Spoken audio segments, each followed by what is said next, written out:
జగిత్యాల జిల్లా పురాణిపేట ఆంజనేయ స్వామి ఆలయంలో వైశ్య కులస్తుల ఆధ్వర్యంలో భక్తి శ్రద్ధలతో బోనాల ఉత్సవాలు నిర్వహించారు. ఈ కార్యక్రమంలో ఇతర కులాలకు చెందిన భక్తులు కూడా పాల్గొని సహకారం అందించారు. ఈ సందర్భంగా నాయకులు మాట్లాడుతూ శ్రీ ఆంజనేయ స్వామి అమ్మవారి ఆశీస్సులు ప్రతి ఒక్కరిపై ఉండాలని కోరుకున్నారు. రాష్ట్రంలో సమృద్ధిగా వర్షాలు కురిసి రైతులు సుఖ సంతోషాలతో పాడి పంటలు సమృద్ధిగా పండాలని ప్రత్యేక ప్రార్థనలు చేసినట్లు తెలిపారు. బోనాల వేడుకల్లో పెద్ద సంఖ్యలో భక్తులు పాల్గొని ప్రత్యేక పూజలు నిర్వహించి స్వామివారి ఆశీస్సులు పొందారు.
స్వామి మేము అజ్ఞానంతో తెలిసిలేక ఆషాఢ మాసంలో 3వ శుక్రవారం రోజున భక్తితో బోనాలు ఊరేగింపుగా వచ్చి సమర్పించాము.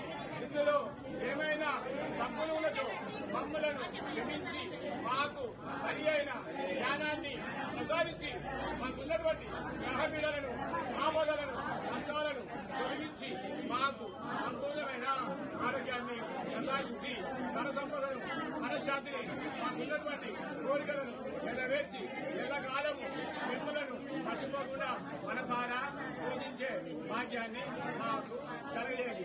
మా ఇంటి లోపల ఏమైనా వాదోషము ఉన్నచో ఆ దోషాన్ని తొలగించి మాకు సంతృప్తిని ప్రసాదించండి. వీరభద్ర స్వామి